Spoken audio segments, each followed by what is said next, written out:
दोस्तों नमस्कार। आपका प्रिय मित्र एस्ट्रोलॉजर AR धीरेन्द्र पुनः आपके सामने उपस्थित हुआ हूँ ज्योतिष संबंधी कुछ नई परिचर्चा को लेकर। दोस्तों अभी आपने देखा होगा कि मीडिया में, सोशल मीडिया में शनि राहु के संबंध को एक पिशाच योग की तरह दर्शाया गया है और इसके ना जाने बहुत प्रकार के दुष्परिणाम भी भविष्य में संभावित बताए गए हैं। दोस्तों आपने शनि राहु की युति के बारे में कभी सुना हो या नहीं मैं नहीं जानता, परंतु मैं आज कोशिश करूंगा कि ये शनि राहु की युति जो कि पैशाचिक योग बनाती है, शैतानी योग बनाती है, ये आपके जीवन में क्या प्रभाव डाल सकती है। क्या वाकई में इसके बहुत दुष्परिणाम, क्या वाकई में यह बहुत खतरनाक है? क्या आपके जीवन की क्षमताओं को उलट पुलट करके रख सकता है, या जीवन में बहुत ज़्यादा हताश निराश करके आपको उदासीनता और डिप्रेशन की ओर लेके जा सकता है? क्या फाइनेंशियल लॉसेस करा सकता है? क्या पतन की ओर आपको लेकर जा सकता है और आपके जीवन के सारे रास्तों को बंद कर सकता है, जहां से आपको प्रगति के लिए कोई मार्ग भी प्रशस्त ना हो, या सामान्य जीवन जीने के लायक भी आपको नहीं छोड़ पाता है? इन्हीं सारे बहुत सारे सवाल जवाब प्रश्न जो आप दर्शक गणों के मन में कुछ समय से उठ रहे हों, मैं उसी की जानकारी आपको देने जा रहा हूँ। दोस्तों शनि और राहु दोनों एक समान ज्योतिष के आधार पर यदि बात करें, समान कैटेगरी या समान क्षमताओं के प्लेनेट माने गए हैं, परंतु इसके बावजूद भी दोनों में जमीन आसमान का अंतर है। दोस्तों पहले हम शनिदेव के बारे में चर्चा करेंगे। शनिदेव जब किसी भी राशि में पदार्पण करते हैं या परिसंचरण करते हैं, पुरानी राशि पिछली राशि से नवीन राशि की ओर प्रवेश करते हैं, तो अपने सिम्टम्स, अपने लक्षण, अपने गुण, अपनी क्वालिटीज़ को प्रदर्शित करने का प्रयास करते हैं, परंतु काफ़ी ये धीमी गति से मध्यम गति की ओर ही हो पाता है। शनिदेव दोस्तों आपको मालूम है कि न्याय के देवता माने जाते हैं। जीवन में सारी चीज़ें परिश्रम और हार्ड वर्किंग के माध्यम से जीवन में आपको मिल सके, वो शनिदेव रिप्रेजेंट करते हैं। जीवन में कुछ भी सरलता से ना मिल पाना, आपकी कठोर परीक्षा लेना, सोने को जैसे कसौटी पे कसा जाता है, उसी प्रकार से इंसानी जीवन को, इंसान के व्यक्तित्व को सोने की कसौटी के जैसे तपा करके और परीक्षण ले करके, ठोक पीट करके, सही शेप में ढाल करके एक प्रखर बुद्धिमत्ता के साथ उजागर करना या जीवन में सक्सेसफुल इंसान बनाना, ये शनि के नेचर के अंतर्गत आता है। दोस्तों शनि दोस्तों काफ़ी मध्यम गति से लेके मंद गति में चलायमान श्रेणी के प्लेनेट या ग्रह माने जाते हैं। क्यों? क्योंकि एक पैर से शनिदेव विकलांग है। दोस्तों जब भी किसी राशि में ये गोचर करते हैं तो इन्हें एक राशि से दूसरी राशि का परिसंचरण करने में या ट्रांजिट करने में लगभग 30 महीनों का समय लग जाता है। इसको हम ईयर में डिवाइड करें तो लगभग यूँ मान के चलें कि एक राशि से दूसरी राशि में शनिदेव को परिसंचरण करने में 2.5 वर्ष का समय लगता है, क्योंकि अनादिकालों से हम सुनते चले आ रहे हैं कि शनिदेव वैदिक ग्रंथों के आधार पे, ज्योतिषीय ग्रंथों के आधार पे शनिदेव एक पैर से विकलांग। तो शनि हर कार्य का फल काफ़ी विलंब से, काफ़ी कठोर परिश्रम के बाद और ईमानदारी और निष्ठा से किए गए कार्य के समापन के आधार पे ही आपको सारे रिजल्ट देते हैं। दोस्तों दूसरा गुणधर्म शनिदेव का ये है कि एक न्यायाधिपति हैं। इन्हें देवगणों में, हमारे एक नवग्रहों की सेना में, नवग्रह मंडल में शनिदेव को एक न्यायाधिपति, न्यायाधीश की संज्ञा भी दी गई है। क्यों? क्योंकि न्याय करने की जो क्षमता शनिदेव, क्योंकि उनके जीवन का इतिहास, उनका बाल्यकाल से युवावस्था और जीवन का जो मध्यावस्था का समय रहा दोस्तों, वो किसी एक विशेष अन्याय की कोटि से गुजर चुका है। तो उस अन्याय के कारण जो उनके अंदर रुष्टता और कठिन भावना जो जागृत हुई, उसी कारण न्याय की प्राप्ति के लिए उन्होंने अपने पिता सूर्यदेव से भी काफ़ी संघर्ष किया, और ये सूर्यदेव और शनिदेव के बीच का बहुत विवादास्पद विषय है, जो कि आपने भी कभी सुना होगा।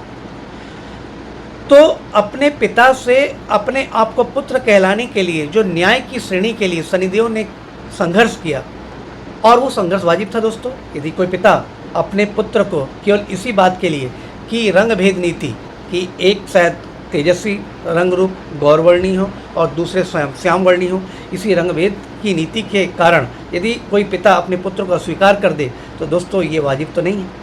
इसी लड़ाई में शनिदेव शामिल हो गए और उन्होंने न्याय की अभिलाषा रखते हुए सूर्य देव जो उनके स्वयं पिता हैं उनसे 36 का आंकड़ा बना लिया। 36 का आंकड़ा मतलब दोस्तों सिद्धांतों का बहुत बड़ा मतभेद पैदा हो गया। चूँकि ब्लड रिलेशन है दोनों का पिता पुत्र के नाते, उसके बावजूद भी जो सूर्यदेव की नीतियाँ थी शनिदेव को रास नहीं आई। उन्होंने कट्टर विवाद की स्थितियाँ सूर्यदेव के साथ पैदा किया और न्याय की मांग के लिए और न्याय के संघर्ष के कारण उनको न्यायाधीश या न्याय की पदवी प्राप्त हुई। दोस्तों तो जीवन काल में आप हमेशा याद रखें कि आप किसी भी कार्य क्षेत्र में कार्य करते हो, चाहे व्यापार जगत में हो, चाहे किसी सेक्टर में, प्राइवेट में या सरकारी विभाग में कार्यरत कोई पदाधिकारी कर्मचारी हो, तो जीवन में दोस्तों अन्याय यदि आप करते हो या अन्याय आपने सहा है तो समझ लीजिए दोस्तों कि जब भी देश काल परिस्थितियों के बदलते हुए आपके ऊपर जब शनि का गोचर आएगा तो उसी के अनुकूल आपको फल मिलेगा, आपके कर्मों के अनुकूल फल मिलेगा। यदि आप परिश्रमी हैं, आपने नैतिकता पूरी निभाई है, जिम्मेदारी से अपना जीवन जिया है, लोगों के साथ कदाचित भी बुरा व्यवहार नहीं किया है, लोगों के साथ कभी अन्याय नहीं किया है, छल कपट बेईमानी नहीं की है, तो ये मान के चले दोस्तों कि आपके जीवन में चाहे ढैया है, चाहे 7.5 शनि है, चाहे शनि की महादशा है, आपके जीवन में शनिदेव कभी दुष्परिणाम नहीं देंगे। क्योंकि शनिदेव हर उस जातक से जो इस कलियुगी जीवन से जुड़ा हुआ है उससे यही आशा रखते हैं कि आप नेक, निष्ठावान और कर्मठ और प्रतिज्ञावान व्यक्ति बने, जो जीवन में केवल परिश्रम के माध्यम से और न्यायोचित कार्यों के माध्यम से अपने जीवन को ऊंचाइयों की ओर लेके जाएं, जिसमें गलत कार्यों का या गलत चीज़ों का किसी भी प्रकार से समावेश ना हो। तो दोस्तों ये था कुछ शनि का परिचय, शनि के मूलभूत स्वभाव का। अभी हम राहु की बात करते हैं। तो राहु दोस्तों एक ऐसा प्लेनेट है जिसकी कोई लिमिट नहीं है। इसको हम यूँ दूसरे वर्ड में कहें तो लिमिटलेस प्लेनेट है। क्यों? क्योंकि इसके पास बॉडी स्ट्रक्चर में ओनली हेड है, बॉडी पार्ट जो गले से नीचे का जो बॉडी पार्ट है वो है ही नहीं। चूँकि अमृतपान कर लेने की वजह से अजर और अमर अवस्था के रूप में माने जाते हैं, तो ये सदा भटकाव की स्थिति पैदा करने वाले, भ्रम की स्थिति पैदा करने वाले, जीवन में कन्फ्यूजन की स्थिति को क्रिएट करने वाले ग्रह कहलाते हैं। लेकिन दोस्तों राहु देव के बारे में एक विशेष बात यह है कि इनके जैसे शार्प माइंडेड, इंटेलिजेंट, कूटनीतिज्ञ और कुटिल नीति का जानकार भी कोई नहीं हो सकता। यदि राहु किसी पे मेहरबान हो जाए तो छप्पर फाड़ करके धन वर्षा करा सकते हैं, जीवन में उन ऊंचाइयों की ओर लेके जा सकते हैं जिनकी आपने कल्पना भी कभी नहीं की हो। राहु के पास वो विल पावर, वो एबिलिटीज़, वो लिमिटलेस पावर है जो आपको किसी दायरे में रह करके काम करने नहीं, दायरे के बाहर भी, दायरे की सीमाओं से बाहर भी आपको जा करके जीवन में एक्सपेंशन देते हैं, कार्य क्षेत्र को बढ़ा देते हैं। यदि मेहरबान है तो आप समझ लीजिए कि आप नोटों की बारिश के लिए तैयार हो जाएं। यदि आपके ऊपर मेहरबान है, क्योंकि इनके पास कोई बाउंडेशन नहीं, ये देंगे तो छप्पर फाड़ के देंगे, अनायास ही देंगे और बहुत ज़्यादा देंगे। और रूठ गए तो दोस्तों आपको कंगाल फटीचर रोड पर भी ला करके रख सकते हैं। तो कुछ अनसर्टेनिटी वाला नेचर राहु देव का है, अनिश्चित नेचर है। मतलब ये मान के आप चल लें कि जीवन में कुछ भी अगर अनायास, अकस्मात, चाहे लाभ हो, चाहे हानि हो, चाहे दुर्घटना हो, चाहे कोई बहुत बड़ा प्रॉफिट हो, यदि आपके जीवन में हो रहा है तो दोस्तों समझ लीजिए कहीं ना कहीं राहु देव की ये कृपा है या राहु देव का 100% इन्वॉल्वमेंट है। तो दोस्तों आपने यहाँ समझा होगा कि राहु एक ऐसा प्लेनेट है जो कूटनीति से परिपूर्ण, शैतानी मानसिकता से परिपूर्ण, लिमिटलेस प्लेनेट जिसको आप बांध के नहीं रख सकते। ऐसे प्लेनेट की जब युति या संबंध शनि जैसे न्यायाधीश ग्रह से हो जाए तो दोनों ही तामसिक प्लेनेट कहलाते हैं, दोनों ही पाप क्षेत्रीय, पाप मार्गी प्लेनेट कहलाते हैं, परंतु नेचर और कैरेक्टर में दोनों में फिर भी जमीन आसमान का अंतर है। जब ये आपस में मिल जाते हैं दोस्तों तो एक विशेष प्रकार का पैशाचिक युग, शैतानी युग आपकी कुंडली में क्रिएट कर देते हैं, जो आपके जीवन में दो राहों पे आपको हमेशा ला के खड़ा कर देता है, या तो ये या तो वो, या तो ऐसा या तो वैसा, क्या करे क्या ना करे। एक मन में हमेशा उद्विग्नता, एक मन में हमेशा भ्रम, एक मन में हमेशा बेचैनी, अशांति, व्यग्रता, ये आपके मन में पैदा करने का भाव शनि राहु की ये जो पैशाचिक युग वाली युति है ये क्रिएट कर देती है। इंसान अपनी मानसिक अवस्था को भी जस्टिफाई नहीं कर पाता है कि वो एक्चुअल में अपने मन और मानसिक विचारों और कार्यों के बीच में प्रॉपर समावेश नहीं कर पाता है। इसे घोर विभ्रम की स्थिति हम मानते हैं।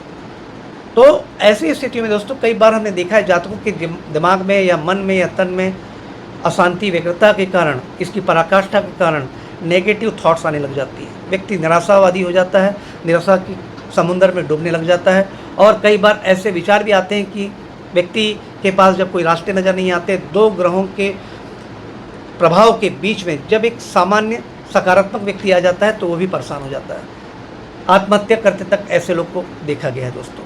इसी कन्फ्यूजन, इसी भ्रम, इसी डिप्रेशन और राहु के माया जाल की वजह से दोस्तों। हालांकि कैटेगरी वाइज देखा जाए तो राहु भी श्याम वर्णी है और शनि भी श्याम वर्णी है, गुण लगभग दोनों के मिलते जुलते हैं, परंतु कुछ ना कुछ क्वालिटीज़ में दोनों में बहुत अंतर होने की वजह से इनकी युति बहुत ज़्यादा कॉम्पिटेबल नहीं मानी जाती है। ये आपको केवल जीवन में भटकाने का ही कार्य करेंगे, परेशान करने का ही कार्य करेंगे, आपके निर्णयों को गलत जगह पर साबित करने का प्रयास करेंगे। जब भी दोस्तों याद रखें, हालांकि अभी 29 मार्च से आने वाले 51 दिनों का समय शनि और राहु का मीन राशि में समावेश हो चुका है, तो एक पैशाचिक योग बनी रहा है। हालांकि वहीं पे शुक्रदेव उच्च राशि की स्थिति में है तो बहुत अच्छी बात है, और बुध की भी स्थिति वहाँ पे मानी जाती है, परंतु बुध नीच राशि की अवस्था में होने की वजह से बहुत ज़्यादा प्रभावशीलता नहीं दिखा पाएंगे। रही बात शुक्रदेव की, शुक्र देवता ने मीन राशि में उच्चता की कमान संभाल के रखी हुई है विचार, लेकिन वो भी करे क्या, क्योंकि दो उनके शिष्य, एक शनिदेव दूसरे राहु, दोनों नेचर में कुछ मात्रा में सम और कुछ मात्रा में बहुत ज़्यादा विषम। तो ये अनायास एक ऐसी परिस्थिति मीन राशि के ऊपर जब पैदा हो चुकी है, तो जिन जातकों के ऊपर ढैया का प्रारंभ हो चुका है, जैसे कि सिंह राशि, पिछले सेशन में या पिछले वीडियो मैंने बताया था कि सिंह राशि और धनु राशि के ऊपर लघु कल्याणी ढैया प्रारंभ हो चुकी है। सिंह राशि में अष्टम ढैया है और धनु राशि में चतुर्थ ढैया है। तो इन राशि वाले जातकों को ढैया के अतिरिक्त ये शनि राहु का जो पैशाचिक योग है इस कदर परेशान करने का प्रयास कर सकता है। तो दोस्तों मैं तो ये चाहूँगा और आपसे यही निवेदन करूँगा कि इस पीरियड को बहुत शांति से, बहुत ही एकांचित होकर के, इत्मीनान से गुजारने का प्रयास करें। कोई भी त्वरित निर्णय लेने से बचें, और निर्णय लेना बहुत ही आवश्यक अहम है तो 51 दिन बाद लें, और फिर भी इससे भी ज़्यादा अति आवश्यक स्थिति नज़र आती है और 51 दिनों के भीतर ही आपको किसी प्रकार के निर्णय में जाना है तो किसी अच्छे ज्योतिषीय सलाहकार या आपके परिवार में कोई वरिष्ठ सलाहकार जो जीवन में काफ़ी अनुभवी हों, जिन्हें जीवन के अधिकांश पहलुओं के बारे में अच्छा अनुभव रह चुका हो, उनसे अवश्य सलाह लें। नहीं तो दोस्तों ये मान के चलें कि शनि राहु का योग आपको मानसिकता के साथ साथ शारीरिक तौर पे भी कमज़ोर करने का प्रयास करेगा। या तो आपको किसी दुर्घटना में डाल सकता है या शारीरिक किसी रोग की स्थिति में डाल सकता है, और मानसिक भयानक विभ्रम की स्थिति की वजह से आपके हर निर्णयों को गलत दिशा की ओर लेके जाके आपको पतन का रास्ता भी दिखा सकता है। तो दोस्तों इसे पैशाचिक योग इसलिए भी कहा जाता है क्योंकि मन दो धारी तलवार की जैसे या दो राहों के बीच में भटकाव की स्थिति में आ जाता है। तो जब मन आपका कार्यों के साथ या आपकी बौद्धिक क्षमताओं के साथ नहीं दे पाता है तो इसे नकारात्मक मानसिकता या एक डिप्रेसिव थॉट की स्थिति हम मान सकते हैं। तो इसी कारण व्यक्ति मानसिक रूप से और शारीरिक रूप से टूट जाता है। इसी योग को हम पिशाच योग कहते हैं। तो दोस्तों मैंने आज थोड़ा सा आपको बताने का प्रयास किया कि पिशाच योग शनि राहु कैसे निर्माण करते हैं और इसका आम जीवन पर, आम व्यक्ति के जीवन पर राशि के अनुसार क्या फल पड़ता है।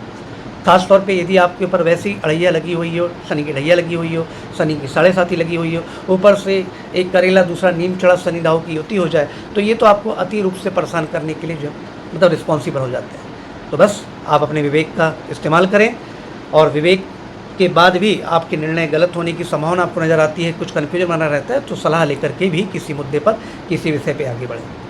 दोस्तों ये था पिशाच योग के बारे में एक जानकारी। दोस्तों यदि मेरी जानकारी आपको पसंद आई हो तो मैं आपसे निवेदन करूंगा कि मेरे चैनल को लाइक, शेयर एंड सब्सक्राइब जरूर करें। आने वाले समय में मैं कुछ ज्योतिषी संबंधी महत्वपूर्ण बिंदुओं को लेकर के पुनः उपस्थित होऊंगा। तब तक मुझे आज्ञा दें। आपका प्रिय मित्र एस्ट्रोलॉजर AR धीरेन्द्र। धन्यवाद।